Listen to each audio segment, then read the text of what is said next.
작년과 올해 들어서 하나님이 저와 우리 교회 더 나아가서 이 땅의 교회들을 향해서 어떤 특별한 것을 말씀하시고 이끌어 가신다는 생각을 해요. 그 카이로스라는 말이 있죠. 때. 그 어떤 그 일반적인 그냥 시간의 경과가 아니라 특별히 하나님이 개입하셔서 일하시는 그런 때가 있어요. 예수님이 이 땅에 들어오신 때가 있고요. 예수님이 십자가에 죽으시고 다시 살아나신 그 카이로스가 있고, 성령께서 강림하셔서 교회를 세우시고 놀라운 복음 전파가 일어나는 때가 있고, 하나님이 세계 역사를 이렇게 이끌어 가시는 데 있어서 그 특별한 어떤 시간, 그 시간에 일반적으로 일어나는 일과는 다른 특별한 일을 행하셔요. 그런 그것을 우리가 잘 이렇게 찾아내기는 어렵죠. 우리 개인적으로도 그래요. 한 나라, 한 교회에도 그런 하나님이 특별한 역사를 이루시는 때가 있어요. 종교개혁, 특별한 때죠. 우리나라에 기독교가 전파된 거, 특별한 때죠. 1907년도 부흥운동, 특별한 때죠. 하나님의 어떤 그 구원의 경륜을 이뤄 가시는 데 있어서 그 하나님의 그 시간표, 그 플랜이 있고 이제 그것에 따라서 이루어지는, 우리가 그것을 미리 다 알고 있지는 않아도 그 시간의 경과를 지나가면서 뭔가 이제 특별한 일이 일어났다 이런 생각을 하게 돼요. 근데 저는 이제 작년 10월 27일 여러분들 기억하죠? 한국교회 연합예배가 있었어요. 시청 앞에서 우리가 참석하지는 않았어도 그 이후에 거기에 이제 거의 여의도와 시청 앞에 모인 인원이 100만으로 추산된다고. 이제까지 한국교회가 전에 빌리그레암 그 전도 집회에 모였을 때를 제외하고 거의 최초로 이렇게 많은 수가 모여서 하나님께 부르짖고 기도하는 그런 일이 있었습니다. 그때 주제는 아직 차별금지법이 통과되진 않았지만 이제 보험, 그러니까 동성애 부부들이 실제적으로 동성 결혼을 인정하고 있지는 않은데 이제 그런 커플들이 그 건강보험에 대한 그 혜택을 받는 그런 법이 대법원에서 통과된 거예요. 그러니까 아마 이제 그런 일이 이제 축적이 되면 결국 동성 결혼법도 통과되고 더 나아가서 이제 차별금지법도 통과된다. 그래서 그 일에 대해서 이제 그 거룩한 방파제라는 이 차별금지법에 반대하는, 동성애 반대하는 그동안에 이제 오랫동안에 그런 기도하고 함께 모여서 운동하던 이제 그런 단체들이 모여서 그 주축이 되어서 손현보 목사님, 박한수 목사님 이런 분들이 주축이 되어서 그런 모임을 기획했고, 그리고 전체 거의 한국교회 큰 교단, 우리 교단, 통합측, 감리교 다 포함해서 수많은 성도들이 함께 참여하고 기도하고, 그 이후로도 계속 어떻든 이제 우리 한국교회 안에 들어와 있는 이 서양으로부터 넘어오는 성혁명, 젠더 이데올로기 이런 위험성에 대한 각성이 일어났어요. 다른 사람들도 그러하겠지만 저 개인적으로 봐서 이게 심각한 일이 일어나고 있구나. 이게 단지 우리나라에 차별금지법이 통과되면 이러저러한 교회에 어려움을 겪게 되고 동성애 확산되고 하는 그런 문제를 넘어서서 이거는 전 세계가 아주 이상한 무신론적이고 반기독교적이고 음란과 이런 아주 악한 문화를 확산시키는 이 법이 통과되고 교회는 크게 어려움을 당한다는 것을 여러 강의와 영상을 통해서 그걸 확인할 수 있었고, 그래서 심각한 이 시대에 대한 각성을 하게 되었어요. 그때 10월 27일 이후에, 한 11월 달부터. 그런데 이제 12월 3일, 바로 한 달 지나가지고 대통령이 비상계엄을 선포하게 되었고, 그 이론에서 이제 탄핵 국면 1월, 2월, 3월, 4월, 4월 4일 탄핵이 됐으니까 한 4개월 동안, 특별히 한 3개월 정도. 그래서 제가 이제 3월 달에 내가 이제부터 정치에 대해서 좀 설교를 해야겠다. 그래서 3월 달에 제가 자유에 관한 설교를 했고, 정치적인 자유가 얼마나 중요한지를 얘기를 했죠. 그런데 우리가 기도하고 세이브 코리아 주관하는 전국적인 엄청난 그 인파가 모여서 기도하고 하나님께 부르짖었는데, 하나님의 뜻이 어디 있는지 탄핵은 됐고 결국 2월 3일 조기 대선이 이루어졌는데, 역시 예상했던 대로 부정선거가 분명히 있었고, 이재명 대통령으로 당선됐다는 그런, 그게 이제 결정이 되어서 그 이후로 100일이 지났어요. 100일 좀 더 지났는데 너무 엄청난 변화가 지금 일어나고 있죠. 지금 일어나고 있어요. 그러다가 지난 9월 11일 찰리 커크의 죽음이 있었습니다. 나는 1년에 이런 시간들의 전개들, 이 사건들의 전개가 그냥 우연한 일어남들이 아니고 하나님의 어떤 계획 안에서 이제 한국 안에, 전 세계 안에 그가 행하시는 일이 있고, 전 세계에 사단이 행하는 일이 있고, 사단이 행하는 일들에 하나님이 개입하셔서 그것을 바꾸시는 하나님의 개입적인 역사가 있고, 그러니까 유럽이 지금 완전히 동성애, 이 젠더 이데올로기 차별금지법으로 완전히 장악이 되어버리고, 전통적인 캐톨릭 국가, 개신교 국가들이 다 반기독교적인 이런 문화, 법을 받아들이고 그것을 가지고 기독교로 오히려 박해하는, 영국이나 스웨덴 같은 기독교 국가들이 오히려 교회를 박해하고 오히려 이슬람을 오히려 세워주는 이런 일들이 지금 진행이 되고 있고, 근데 이 전 세계적으로 일어나는 일들이 말이야 생각했는데, 이게 좌파, 이게 무신론 공산주의 사상이 이 유럽까지, 이 서유럽까지 장악해가지고 이게 하나님 없는 이 시대가 되고 있다는 사실을 느꼈는데, 우리나라는 그래도 기도하고 하나님을 향해서 나아가는, 그래도 아직은 안전하다고 계셨는데,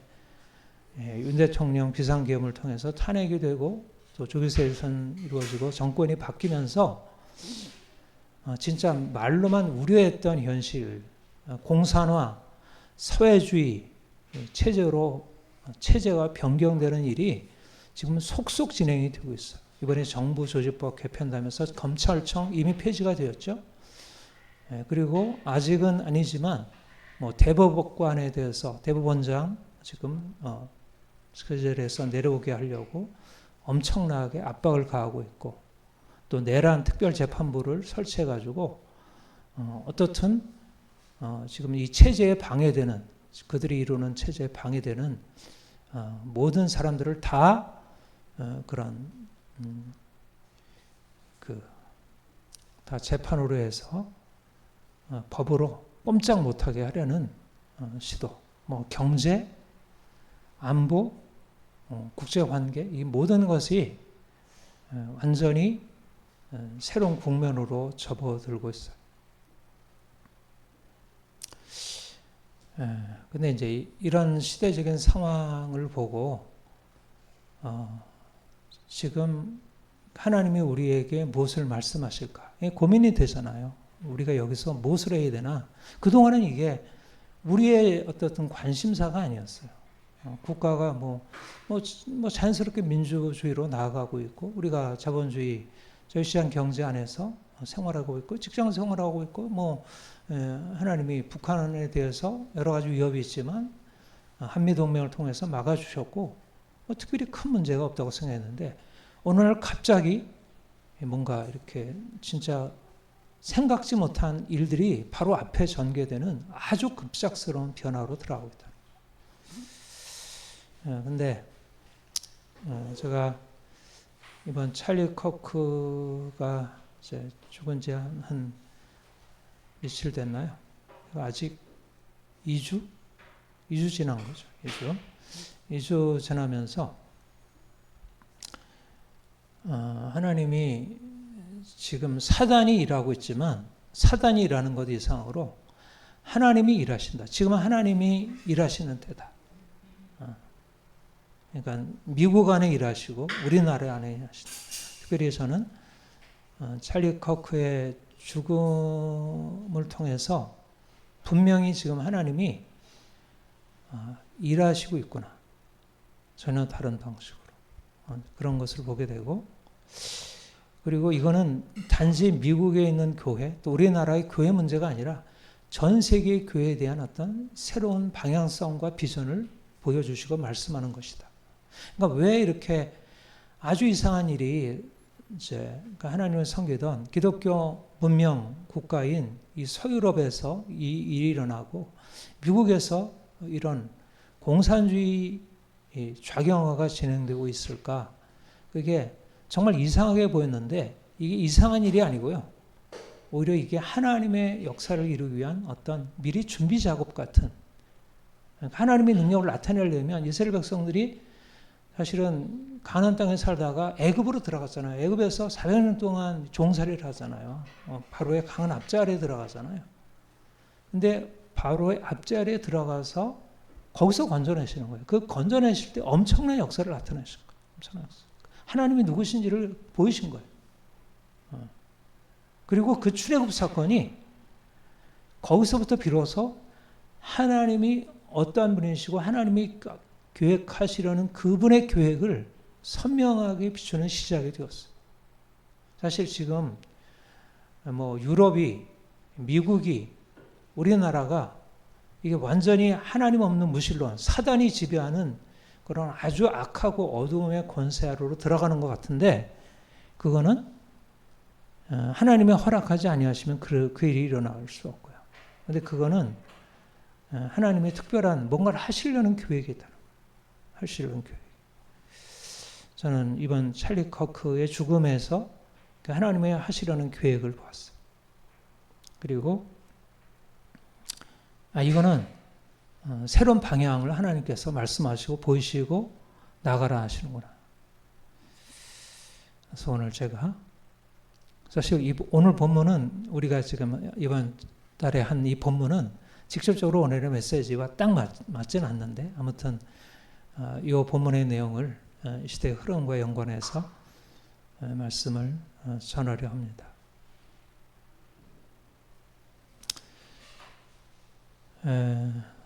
우리의 신앙의 여정, 또 개인적으로 그렇고요. 이제 교회 사적으로 신앙의 여정을 이렇게 보게 되면 그 하나님의 역사가 이런 과정이 있어요. 시작이 있고 중간 과정이 있고 그리고 이제 끝이 있고. 그러니까 하나님의 역사를 이렇게 시간적으로, 그러니까 통시적으로 볼 필요가 있어요. 어떻게 시작이 되었고 어떻게 흘러가는지.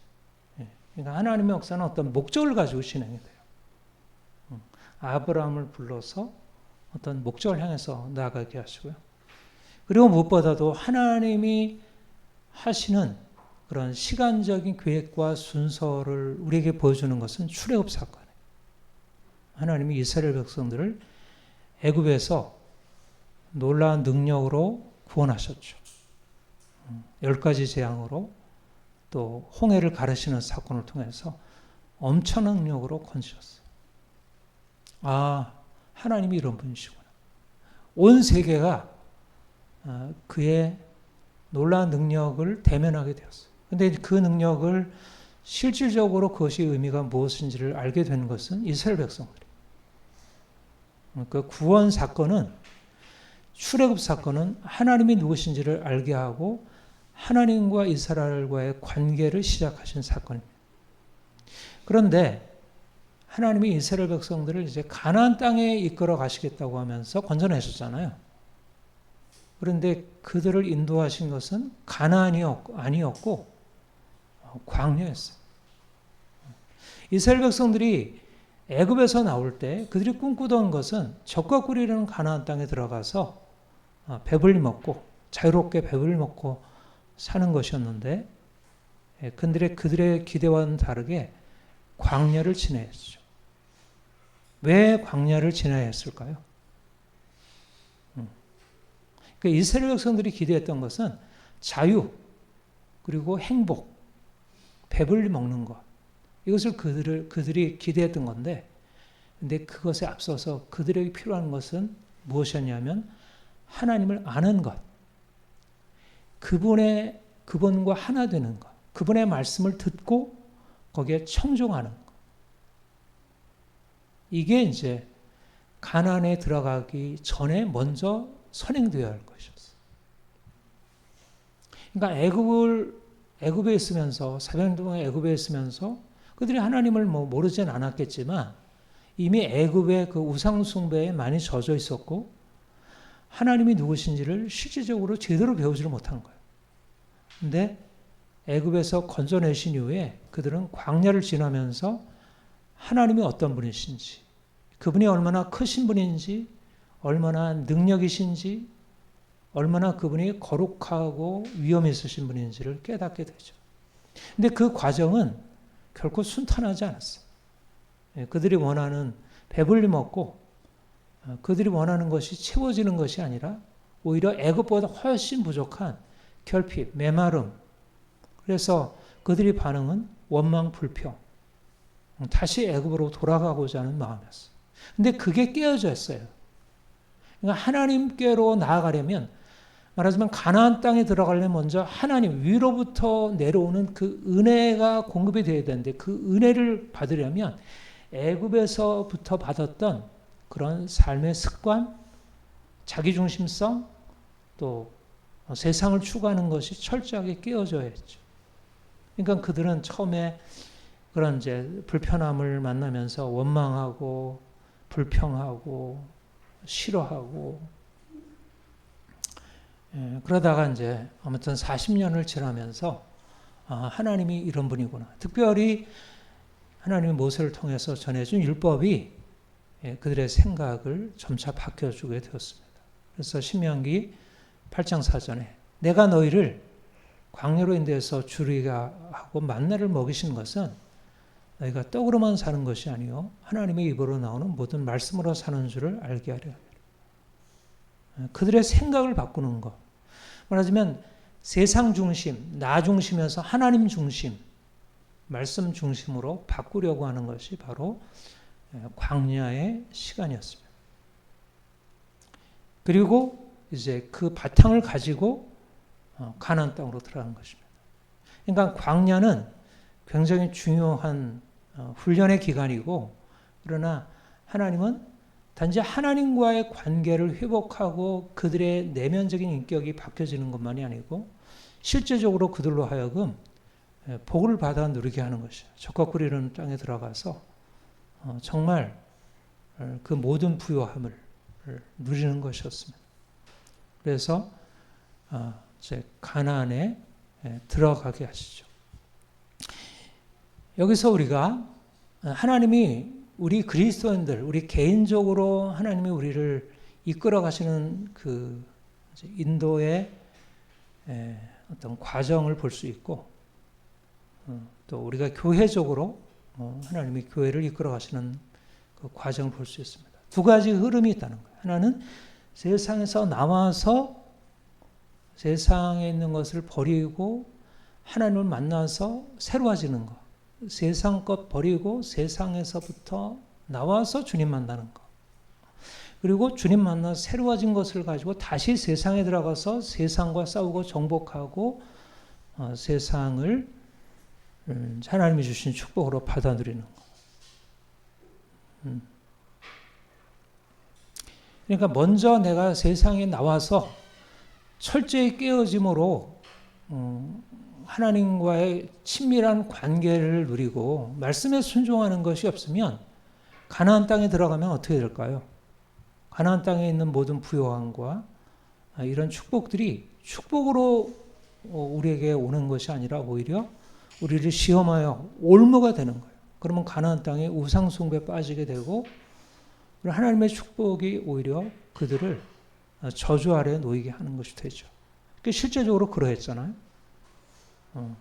광야에서 나온 이스라엘 백성들은 이제 애굽에서 나와서 광야를 거친 이스라엘 백성들은 가나안 땅에 들어갔을 때 처음에 그런 우상 숭배와는 거리를 두었지만 그러나 시간이 지나면서 이제 옛날에 그 하나님의 역사를 잊어버린 자녀 세대들이 하나님을 떠나서 세상에 우상 숭배에 빠지고 그러면서 하나님의 저주 아래에 놓이게 되고 그래서 하나님이 다시 바벨론 심판으로 이제 그들을 연단하시게 되죠. 다시 광야로 들어가게 된 거예요. 다 깨뜨림으로.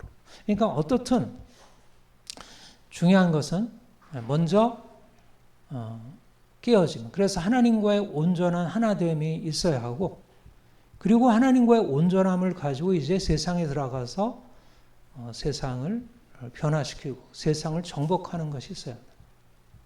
여러분 우리가 사실은 주님이 우리를 이끌어 가신 과정도 그러합니다. 먼저 우리가 주님 만나서 세상으로부터 나와서 세상에 속했던 거 내려놓고 내가 세상 즐거워하고 내 자신의 것을 추구하던 것에서 철저히 이제 주님, 내가 주님을 위해서 살겠습니다. 우리 오늘 본문에 말씀하는 대로 우리가 살아도 주를 위하여 살고 죽어도 주를 위하여 죽나니 사나 죽으나 우리가 다 주의 것이로다. 이 고백이 광야에서 일어나는 아, 주님이 전부이구나. 그리고 주님이 전부이라는 것을 가지고 세상에 들어가는 것입니다. 그러니까 하나님이 사실 각 사람들마다 일단 세상에서 나와서 주님 만나는 그것이 더 중요시 되는 그런 시간들이 있고요. 그리고 이제 그 시간을 거쳐서 이제 주님과의 관계가 아주 좀 더 친밀해지고 그래서 아 주님이 말씀하는 걸 제대로 알아듣고 아 이게 이것이 저것이고 이것이 이것이고 아 이건 이렇게 해야 되고 저건 저렇게 되고 이건 해서는 안 되고 이건 해야 되고 하는 것이 이 분별이 생겨서 그야말로 세상에 들어가서도 세상과 다르게 살 수 있으면 이제 세상에 들어가는 거죠. 세상에 들어가서 그야말로 하나님의 일을 하는 거예요. 하나님의 일을. 그러니까 여러분들이 이제까지 사실 세상으로부터 나오는 시간 내 안에 있는 세상적인 가치관, 세상적인 염려, 두려움, 욕심 이런 것들이 깨어지기 위해서 하나님이 여러분들을 깨뜨리시는 일을 하셨고 광야의 시간을 거치게 하셨고 그래서 거기서 비로소 아 하나님이 어떤 분이시구나. 하나님의 말씀이 이것이구나. 이런 걸 배우게 되었죠. 그러면 이걸 가지고 이제 어떻게 해야 되나. 세상으로 들어간다. 세상으로. 근데 세상은 어떤 곳이에요?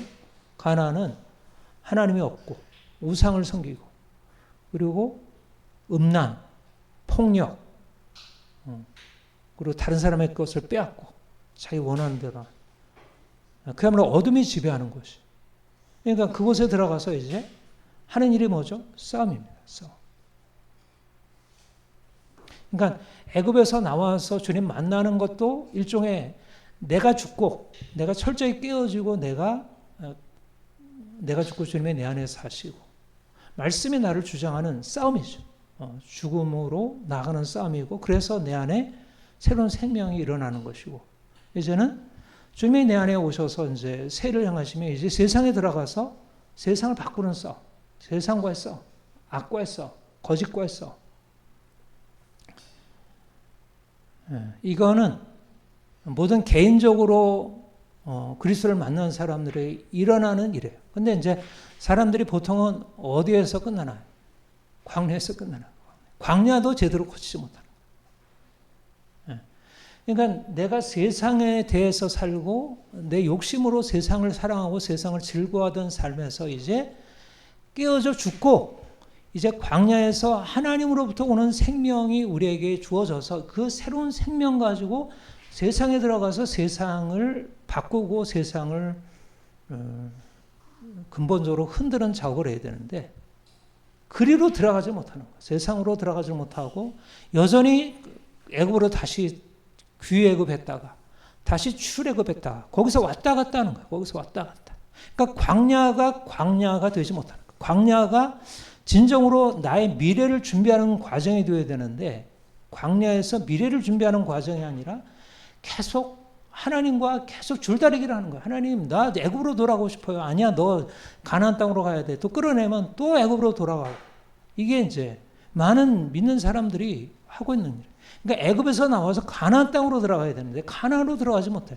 말하자면 하나님께서 우리를 이끌어내는 목표는 세상과의 싸움이에요. 세상을 정복하는 일이에요. 그래서 그 땅을 차지하고 그 땅 안에서 하나님의 역사를 드러내는 거예요. 개인적으로 사실 그 일이 일어나서 이제 세상으로 들어가야겠다. 하나님은 나를 이제 세상으로 보내려고 하시는구나. 그런 감각이 일어날 수도 있고 아직은 세상으로 들어가면 자꾸 비슷해질 것 같아가지고 안 되겠어. 나는 아직도 광야에서 더 연단을 받아야 돼. 이런 사람들도 있고. 아무튼 개인적으로 이제 그 시간표가 조금 다르긴 한데 교회적으로 보면 어떨까? 교회적으로 보면 하나님이 이제 세상에서 나와 이제 주님을 만나서 변화되고 다시 세상으로 들어가는 일이 전 교회적으로 일어난 걸까요? 일어나지 않은 걸까요? 결정적인 게 종교개혁입니다. 종교개혁. 그러니까는 중세 캐톨릭은 사실은 뭐 기독교 국가이고 기독교 문명 같지만 사실은 너무 세상적으로 아직 애굽적인 그런 교회였어요. 애굽적인 교회였어요.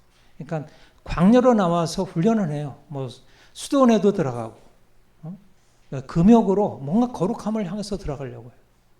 그러나 온전한 거룩함을 이루지 못하고 너무 세상적인 것이 너무 많아요. 종교적이고 세속적이에요.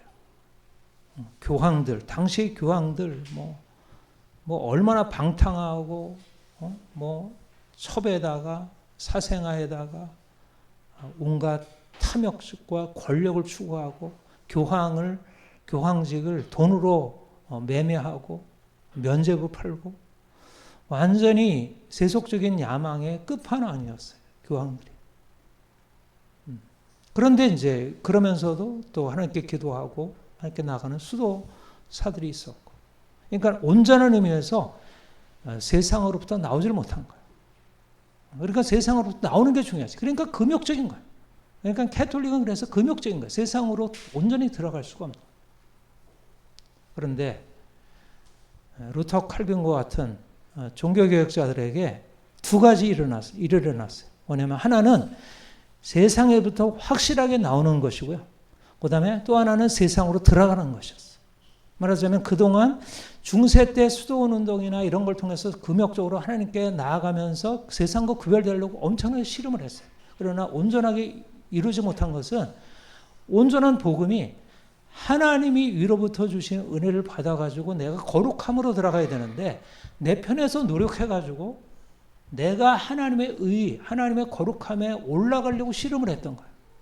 그런데 하나님이 루터에게 놀라운 것을 계시하신 거죠. 네가 하는 게 아니고 내가 하는 거다. 은혜가 하는 거다. 오직 믿음으로 하는 거다. 그래서 오직 믿음이라는 이게 열리면서 그들이 하나님의 은혜, 그야말로 영안이 열려가지고 하나님이 하시는 일들을 받아들이는, 그러니까 은혜가 위로부터 내려오는 은혜가 폭포수와 같이 쏟아지니까 실질적으로 그들 안에 거룩한 변화가 나타나게 됩니다. 거룩한 변화가 나타나니까 이제 종교적인 것을 내려놓고 먹지 않는 자에서 먹는 자로 바뀔 수 있어요. 말하자면 금욕적인 영성에서 이제 세상을 긍정하고 받아들이는 영성으로 바뀐다.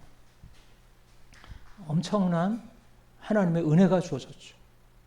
그래서 이제 오직 믿음으로 의롭다함을 받고 오직 믿음으로 거룩하게 된 사람들이 이제까지 세상은 더럽고 이러저런 것을 하면 내가 부정하게 된다는 생각 가지고 정말 거룩하게 될 사람은 성직자가 되거나 수도사가 되거나 그래서 세상의 직업이 아니라 특별한 그런 하나님만을 바라보는 그런 시간과 공간 그런 것을 성별해가지고 그 안에서 하나님을 만나고 하나님을 추구했는데 이제 은혜로 말미암아 하나님이 직접 들어오셔서 그들의 삶을 바꿔놓으니까 내면에 주님이 계시니까 그들이 무엇을 하든지 자기의 일상이 바뀌어지고 계신 거예요.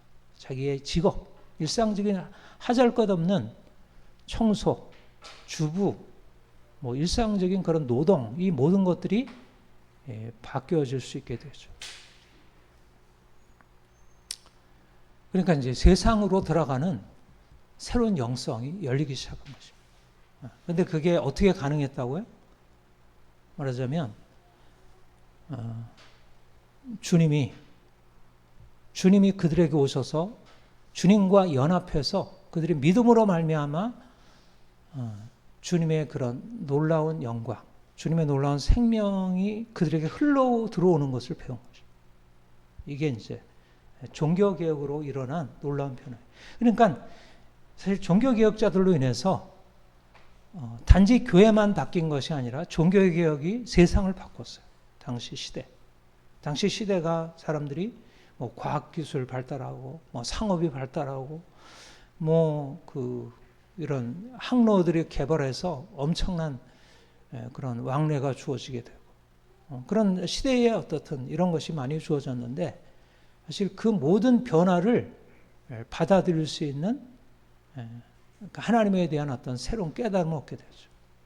그래서 이제 단지 교회만 바뀌는 게 아니라 정치, 경제, 사회, 문화 모든 영역에 변화가 시작이 되었다.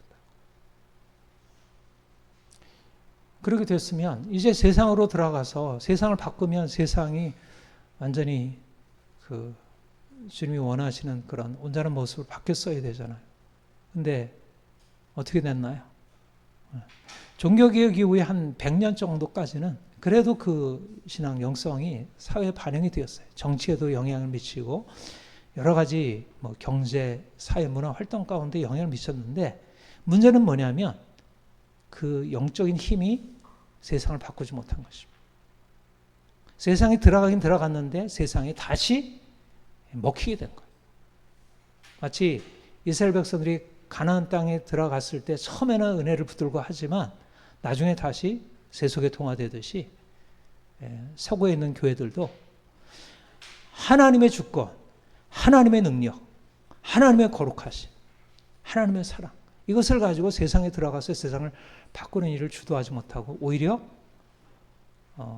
이제 종교적인 억압에서 풀려난 어떤 세속주의, 인본주의 사상, 계몽주의 사상 이런 것들이 점점 퍼져나가기 시작하고 사람들은 하나님을 믿고 하나님을 의지하고 하나님의 뜻에 따르는 오히려 중세 때는 그래도 하나님이 살아계시고 우리가 하나님께 복종해야 한다는 이 생각이 있었는데 이들이 오히려 교회만이 아니라 하나님조차도 이제 필요 없어. 이제 우리가 우리의 이 이성을 가지고 세상을 바꿀 수 있어. 그래서 지금 기독교가 이제 지금 서구가 어떻게 됐어요? 기독교회가 완전히 그 주류의 흐름에서부터 밀려나 버리고 이 세상을 주도하는 이름은 인본주의. 하나님이 없다는 인본주의가 인간이 주인이고 인간의 생각과 이성이 새로운 질서를 만들 수 있다는 그러니까 정치도 경제도 사회도 문화도. 근데 교회가 어때요? 교회가 이제 그 안으로 들어가서 그들과 싸우고 그걸 변화시켜야 되잖아요. 근데 그것을 할 수 있는 힘이 내적인 힘이 없는 거예요. 그 교회를 지키는 것도 힘들어진 거예요. 그러니까 교회도 점점 작아지고 사람들이 세상에서부터 영향을 미치지 못할 뿐 아니라 세상이 영향을 줘가지고 교회가 텅텅 비게 되고 노인만 남게 되고 뭐 영국 같은 경우에 북교가 성공했는데 그런데 그런 엄청난 그 유서 깊은 교회당들이 성당들이 이슬람에게 팔리고 뭐 카페로 술집으로 팔리게 돼. 아, 이제는 끝났나 보다. 이제는 기독교는 더 이상 서구 문명에서 이제는 지워졌나 보다. 그렇게 생각을 하고 그렇게 여겨졌어요. 그런데 이번에 찰리 커크의 죽음을 통해서 새로운 게 보여졌습니다. 이건 뭐 찰리 커크의 죽음이 가져온 건 아니고요. 찰리 커크의 죽음을 통해서 하나님이 미국을 1776년도에 세우실 때 그때 하나님의 새로운 비전이 있었구나. 그리고 미국이 지금까지 지내온 동안 세속화되고 하나님을 떠나는 흐름으로 나아갔지만 상당히 많은 부분, 특별히 이제 20세기 들어서 그래왔지만 하나님이 그 가운데서 그냥 침묵하고 계신 것은 아니었구나. 그런 것을 느껴요. 말하자면 이제 교회가 그동안 엄청나게 세상에 밀리고 세상에 우리가 차지하던 영역들을 다 빼앗기고 자녀들 다 빼앗기고 문화 영역 다 빼앗기고 사회 다 빼앗기고 더 이상 하나님을 공적인 영역에서 말할 수 있는 게 다 사라지게 되었고 정치에서 하나님 얘기하면 얻어맞고 오히려 이슬람이나 이런 세상적인 이런 것들은 오히려 인정받는데 기독교 얘기하면 오히려 비난받고 그것은 차별이라고 하고 그건 혐오라고 말하고 이런 시대가 되었는데 그게 아니라는 사실을 하나님이 지금 다시 세상 안으로 들어가서 세상을 바꾸는 일을 하시고 있다는 것을 지금 보게 된 것입니다. 제가 찰리가 한 10년간 일한 거예요. 한 13년 그랬고요. 그러니까 특별히 이제 트럼프가 당선된 이후에 트럼프와 함께 마가 메이크 아메리카 그레이트 어게인이라는 미국을 다시 위대하게 다시 말하면 초대 미국의 건국의 그런 정신으로 다시 돌아가죠. 말하자면 지금 미국 사회를 뒤덮고 있는 인본주의 사상, 하나님은 없다, 인간이 주인이다, 이성으로 모든 것을 할 수 있고 더 이상 도덕이라는 것은 우리의 삶을 지배하거나 규제할 필요도 없고 그래서는 안 된다. 오히려 자유롭게 모든 것을 깨뜨리고 네가 원하는 대로 해라. 그것을 법으로 만들어가지고 만약 그것에 대해서 아니라고 말하면 차별이라고 말하고 그걸 인종주의라고 말하고 이렇게 아주 이상한 것이 하나의 확고한 문화가 되온 것 같은데 그거를 깨뜨리는 흐름이 시작이 됐다. 깨뜨리는 흐름. 깨뜨리는 흐름. 그러니까 찰리 커크가 표현의 자유를 가지고 대학 캠퍼스에 들어가서 사람들과 토론하고 한 것은 그냥 한 개인이 뭐 정치적으로 보수가 하나의 정권을 장악하기 위해서 하나의 수단으로 한 게 아니고 찰리 커크가 의도한 바는 뭐냐면 하나님이 세상을 다스리는 분이다. 단지 교회만이 아니라 정치, 경제, 사회, 문화 모든 영역을 하나님이 다스린다. 그런데 하나님이 다스려야 할 영역을 지금은 사단이 사람들의 마음을 빼앗고 속이고 이 막시즘이라는 이상한 이데올로기로 사람들을 장악하고 있다. 이거를 그냥 버려두서는 안 된다. 근데 사람들이 그거 가지고 너 틀렸어. 이렇게 정죄하는 게 아니라 실질적으로 나와 대화를 해보자. 토론해보자. 그래서 정상적인 토론의 절차를 통해서 누가 옳은지를 한번 겨뤄보자. 실제적으로 말하자면 다윗이 골리앗을 대항해서 물맷돌을 가지고 나아간 거예요. 골리앗이라고 하는 거대한 어떤 이 좌파의 그 학계, 법조계, 문화계, 정치 이 모든 영역, 언론 이런 모든 영역을 확실하게 잡고 있는데 그 영역에 들어가서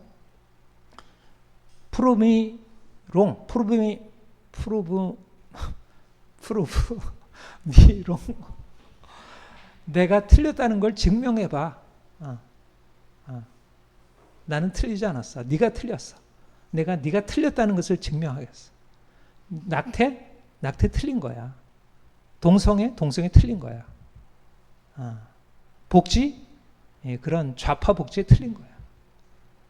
교육 그런 교육 틀린 거야. 좌파 이데올로기 다 틀린 거야. 말씀에서 비롯된 그 새로운 삶이 오라. 말하자면 예수 그리스도를 통해서 우리가 구원받고 하나님의 자녀가 되어서 이제 내가 믿음으로 살 수 있다는 것을 내가 고백하고 믿는 사람들끼리 함께 예수 그리스도로 고백하고 주님을 찬양하고 하는 것이 아니라 믿지 않는 사람들에게 나가서 이 세상이 어떻게 되어야 할지에 대해서 말하자면 하나님께로부터 받은 그 지혜를 가지고 사람들을 설득하고 사람들을 논박하고 그들의 마음을 바꾸고 그래서 그들이 그동안에 가지고 있었던 잘못된 생각에서 벗어날 수 있도록 돕는 역할을 했던 거예요. 근데 그게 통한 거예요. 그거를 보여준 거예요. 그 얘기는 찰리 커크 한 사람이 그 일을 한 게 아니라 미국의 교회 안에 그런 강한 세상으로 들어가서 세상을 바꿀 수 있는 영성이 준비되고 있다는 거예요. 찰리 커크는 그런 영성을 보여줬다는 거예요. 그리고 모든 교회가 이제 그리로 들어갈 수 있는 길들을 그가 열어놓은 거예요. 그리고 지금 트럼프 행정부와 그를 보좌하는 정치인들이 그 일을 하고 있고.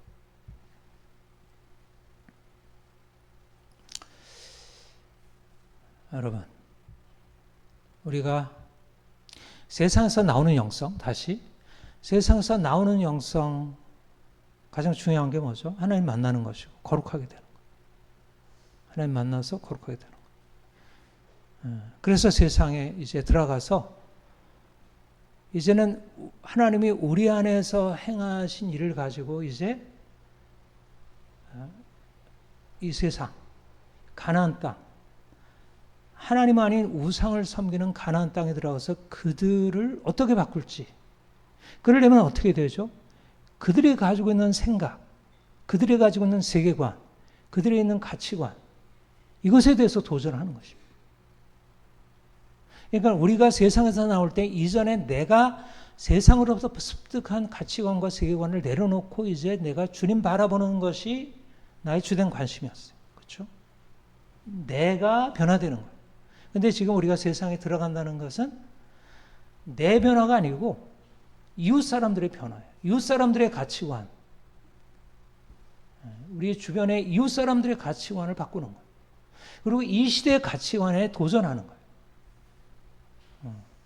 낙태, 자기결정권, 성적 자기결정권, 인권, 복지, 이런 사람들이 가지고 있는 그런 생각에 대해서 도전하고 그게 옳은지에 대해서 문제 삼는 거예요.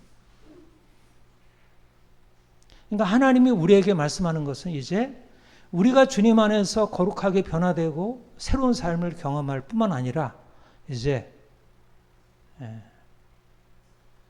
가나안 땅, 하나님이 없는 그곳에 사는 사람들이 갖고 있는 잘못된 그들의 환상, 거짓, 그들의 잘못된 삶의 방식에 대해서 도전하고 그들을 돌이키는 일, 실제적으로 싸움을 거는 것입니다.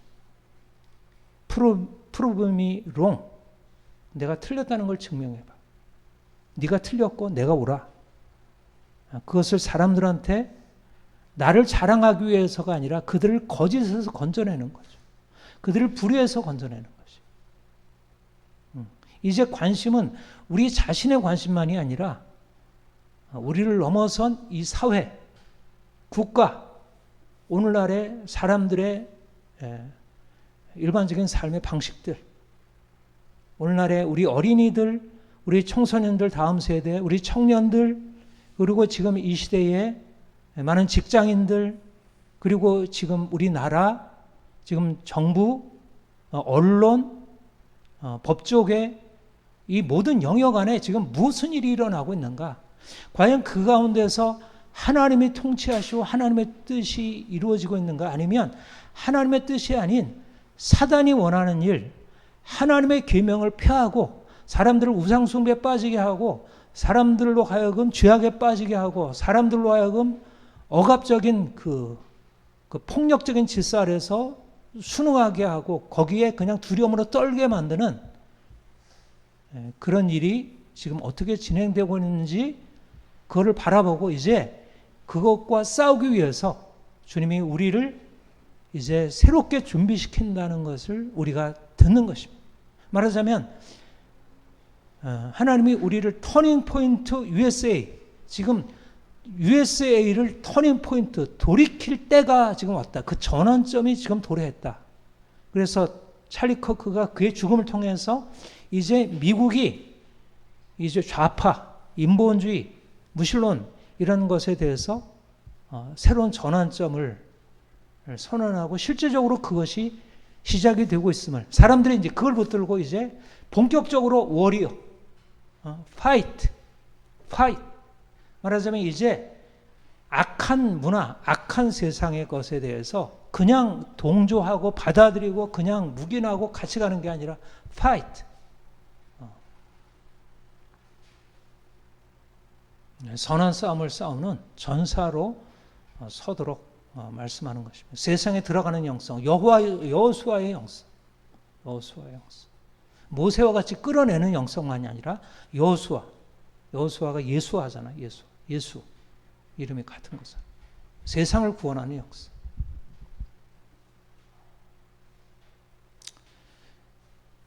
어떻게 우리가 뭘 준비해야 될까요? 세상에 들어가려면 뭘 준비해야 되죠? 세상과 차이가, 가장 큰 차이가 뭐죠? 하나님이 있느냐 없느냐. 그렇죠? 우리는 하나님이 우리를 창조하신 창조주이시고, 그가 우리를 죄에서 구속하신 구원자시고, 그가 우리를 다스리는 통치자시고, 우리는 그분의 주권 아래 있어요. 그리고 모든 것이 그분의 은혜 아래 있음을 봐요. 근데 지금 세상은 어때요? 하나님이 주신가요? 하나님이 주가 아니에요.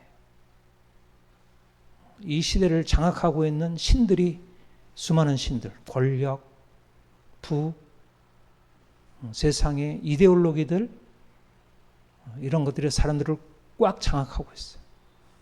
이데올로기, 그리고 정치 권력, 이런 것들이 세상의 신이 되고, 사람들이 신이 되었고, 사람들이 이성이 신이 되었고, 사람들의 사상이 신이 되어 사람들을 장악하고 있어요.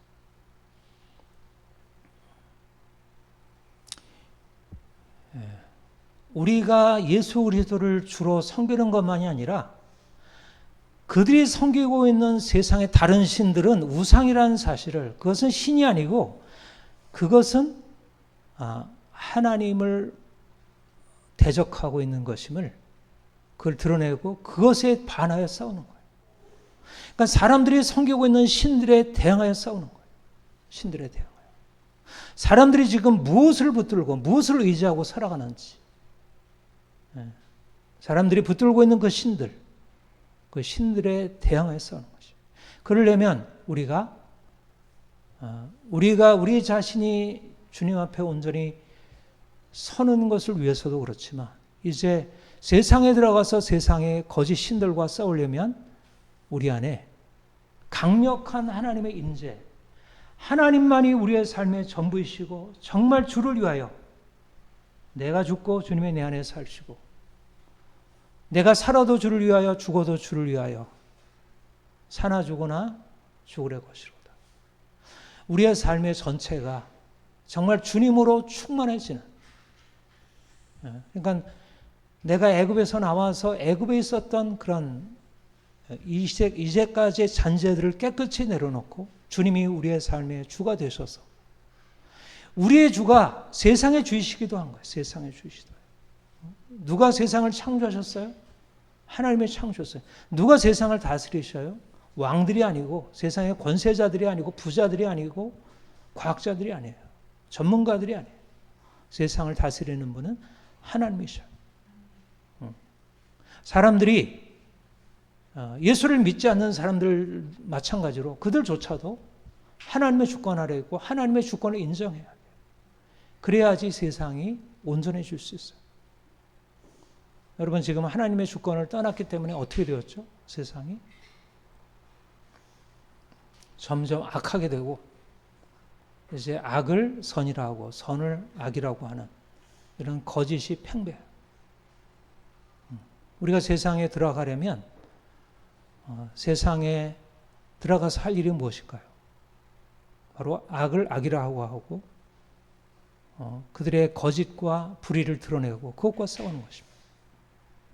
먼저 우리가 주님 안에서 성결한 삶을 살고, 우리가 성결한 삶을 사는 것이, 우리는 그리스도이니까, 나는 그리스도이니까 나는 거룩하게 살아요. 그러나 세상 사람들은 하나님 모르는데 어쩌겠어. 그들은 아무리 얘기를 해도 믿지도 않고 그들은 바뀌지 않잖아.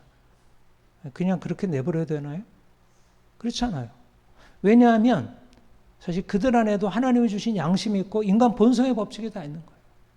그리고 실제적으로 그들의 그 악에서 돌이키지 않으면, 그 거짓말에서 돌이키지 않으면, 그들의 폭력에서 돌이키지 않으면, 그들의 간음에서 돌이키지 않으면 그들이 하나님의 정하신 법칙에 따라서 결국 저주 아래에 놓이게 돼요.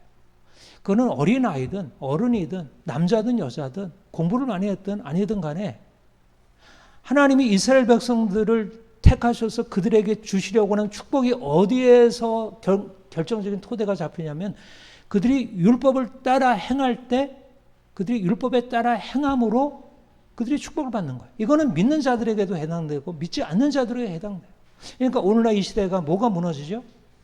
법이 무너지는 거예요. 법이. 도덕법이 무너지니까 사회법도 다 무너지는 거예요. 그리고 이상한 법을 만들어가지고 오히려 법을 제대로 지키고 양심대로 도덕적으로 살아가는 사람들을 정죄하고 그들을 감옥에 가둬. 그리고 죄인들을 다 풀어주고 그들에 대해서 그냥 관용을 베풀어. 불법 이민자들 받아들이고 그냥 악을 행하고 범죄하는 것에 대해서 관용하고 받아들여. 그러니까 점점 도덕법이 다 망가지게 되니까 온통 마약으로 넘쳐나고 사람들이 그냥 노숙자들이 길에 넘쳐나고, 그리고 그들에게는 보험 그런 그 복지 이런 걸로 해가지고 다 그냥 값없이 다 받아주고, 그러니까 세상이 무질서하게 되는 거예요. 무질서. 그러니까 우리가 그리스도인으로서 복을 받기 위해서 우리 자신도 거룩하게 되어야 되지만 세상도, 우리 어린아이들도 법을 안 지키면 그들이 결국 하나님의 법칙에 따라서 그들의 고통을 당해요. 이 사회가 법을 버리게 되고 이기적으로 서로 싸우고 불법과 온갖 음란과 방탕으로 자유의 이름으로 행하게 되면 이 사회가 점점 망가지게 돼요. 그러니까 찰리가 와서 한 일이 뭐예요? 사람들의 법을 계속 얘기하는 거야. 법을. 하나님의 법이 있다. 하나님의 세운 질서가 있다. 당신들 하나님이 창조하신 고귀한 생명이고 하나님이 주신 형상인데 왜 그런 하나님의 형상을 떠나서 그렇게 악을 행하고 그걸 망가뜨리고 있느냐. 그러면 죽는다. 사람들을 살리는 거예요. 우리가 이웃을 사랑한다는 것은 결국 무너진 법을 회복하는 것입니다. 이 사회의 법.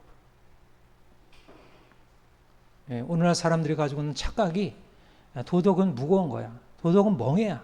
그걸 벗어버려야 자유가 있어. 이것은 사단의 거짓말이죠.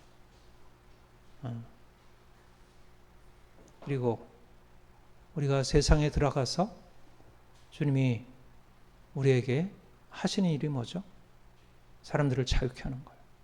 특별히 이건 유럽에서, 이건 특별히 요즘에 이 막시즘, 사회주의, 이 공산주의가 네오막시즘을 통해서 유럽을 장악했고, 우리나라는 그야말로 막스 레닌주의를 통해서 우리나라를 장악하고 있어요. 근데 네오막시즘이든 그냥 막스 레닌주의든 공통된 것은 뭐냐면 자유를 가장 싫어하는 거예요. 하나님이 아닌 인간이 세상을 통치하게 되면 스탈린, 나치, 모태통, 김일성 그 체제로 들어가게 돼요. 지금 우리나라가 지금 그리로 열심히 달려 들어가고 있어요. 공안 통치, 일당 독재 그리로 가고 있어요. 세상은 이것의 위험성을 잘 몰라요. 위험성을. 그냥 우리 먹고 사는 거, 이것도 하나의 체제지. 이건 체제가 아닙니다. 이거는 하나의 가능한 체제가 아니에요. 이거는 악이지, 악. 나치가 하나의 체제인가요? 스탈린이 이 공산주의 사람들을 수천만 명을 죽인 그게 하나의 체제인가요? 모태통에 수천만 명을 죽인 그게 하나의 체제인가요? 그건 악마의 체제지, 악마의 체제. 이 전체주의는 가장 경계해야 할 악입니다. 오늘 이 시대에. 그러니까 우리가 세상에 들어가서 사람들에게 자유를 선포하는 거예요. 당신들은 체제 아래에서 당신들의 자유를 잃어버리고 그냥 종으로 살 것이 아니다. 아이들에게 그것을 가르치고 하나님이 주신 자유, 하나님의 형상으로서 누려야 할 자유, 선택의 자유, 표현의 자유, 프리덤 오브 스피치.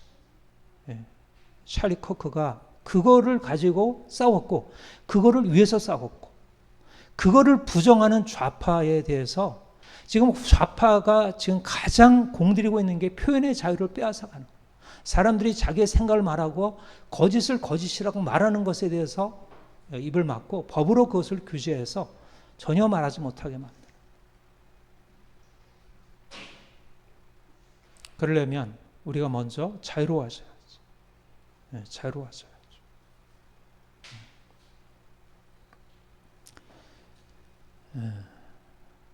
먹지 말라. 먹지 말라의 영성. 먹어라의 영성. 먹지 말라는 뭐라 그랬죠? 거룩한 것입니다. 먹지 말라도 먹으라도 다 하나님을 위하는 것에서 시작돼요. 철저하게 하나님을 위하는 사람이 먹지 말라. 거룩하게 살 수 있고 먹으라. 자유롭게 살 수 있어요. 그리고 하나님 안에서 이것을 경험한 사람들이 세상에 들어가서 다른 사람들에게 하나님께 순복하기를 또 거룩하게 살기를 그리고 자유롭게 살기를 사람들한테 가르쳐주고 이게 바른 길임을 제시해 줄 수 있어요. 하나님이 우리를 택하여 부르신 것은 세상을 구원하기 위함이에요. 교회가 살아나면 세상도 살아나요. 정치도 경제도 사회문화도 모두 다 살아나요. 사단의 영향력이 지금 세상 모든 곳곳에 스며들어가 있어요. 근데 그들을 살릴 수 있는 것은 예수 그리스도의 생명을 가진 자들. 그래서 그 생명을 가지고 세상에 들어가서 주님께서 섬기라고 하십니다. 그렇기 때문에 우리는 개인적으로 더 온전하게 이제까지 우리가 속해 있었던 세상에서 온전하게 구별되고 나와야 되고 여전히 잔재, 아직도 내가 세상적인 방식으로 다시 돌아가려고 하는 것을 철저히 끊어내고 그리고 이제 주님이 주시는 은혜를 힘써 받아서 이제 세상에 들어가서 세상을 바꾸는 이 일, 얼마나 놀라운 일이에요. 성령이 너희에게 임하시면 너희가 권능을 받아 예루살렘과 유대와 사마리아 땅끝까지 이르러 내 증인이 되리라. 증인이 뭐라 그랬죠? 순교자, 마터, 주를 위해서 죽는 사람. 내가 주님 안에 들어가기 위해서 죽어야 되고 그리고 이제 세상에 들어가서 주님을 전파하며 죽는 것입니다. 전파하며. 미움을 받고 박해를 받고 세상과 싸워. 근데 그것이 우리를 약하게 하는 게 아니라 우리를 엄청난 영광으로 이끌어. 주를 위해서 주님을 전파하다가 고난을 받으면 하나님이 우리에게 허락하시는 영광이 있어요. 찰리 커크는 불쌍히 죽임 당한 게 아니고 그는 영광스러운 죽음, 스데반과 같이 영광스러운 죽음으로 나간 사람입니다. 우리도 그 길로 가야 돼요. 그 길로 가려면 우리가 먼저 철저하게 애굽에서 나와야 되고 광야에서 주님을 만나서 온전히 변화되는 영성을 경험하고 이제 세상에 들어가는 용기, 세상과 들어가서 싸우는 용기가 필요하고 그래서 세상에 들어가서 싸우면서 우리에게 아직도 이게 부족하구나. 그러면 다시 광야로 들어와서 우리 자신을 다시 정비하고 다시 또 세상에 들어가서 싸우고 또 다시 정비하고 교회는 말하자면 광야예요. 광야. 교회는 광야, 하나님 만나는 곳, 거룩하게 되는 것. 그러면 교회 안에서 다시 세상에 들어가서 세상과 싸울 수 있는 힘을 얻게 됩니다.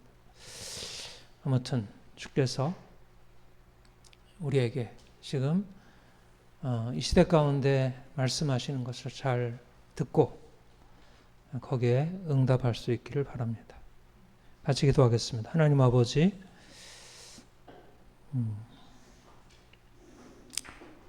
우리를 어둠의 권세가 지배하는 세상에서 건져주셨고 이제 예수 안에서 새로운 생명을 경험하게 하셨습니다. 이제 세상에 알지 못하는 놀라운 생명의 비밀을 깨닫고 이제 다시 어두운 세상에 들어가 세상에 주의 빛을 비추기를 소원합니다. 주님, 우리가 하는 일이 아니라 주의 성령께서 우리를 이끄시고 성령의 음성 듣고 따라 순종할 때 사도 바울이 가는 곳곳마다 모든 귀신들이 떠나가고 그곳에 놀라운 생명이 회복되고 일어난 것처럼 찰리 커크가 나아가서 복음을 전하고 예수 그리스도의 생명을 전했을 때 수많은 사람들이 그 빛 가운데 구원 얻은 것처럼 주여 우리도 이제 주님과 동역하며 주께서 우리의 생명 되신 것 같이 저들에게도 생명됨을 전해줄 수 있게 하옵소서. 주를 위하여 먹지 않게 하시고 주를 위하여 먹을 수 있게 하옵소서. 주를 위하여 세상에서 분리되어 나오게 하시고 주를 위하여 세상으로 들어가게 하옵소서. 이제 우리의 모든 선택이 주를 위한 것 되게 하시고 우리의 선택을 통해서 주님이 놀랍게 영광 받으시길 원합니다. 감사합니다. 예수님의 이름으로 기도합니다. 아멘.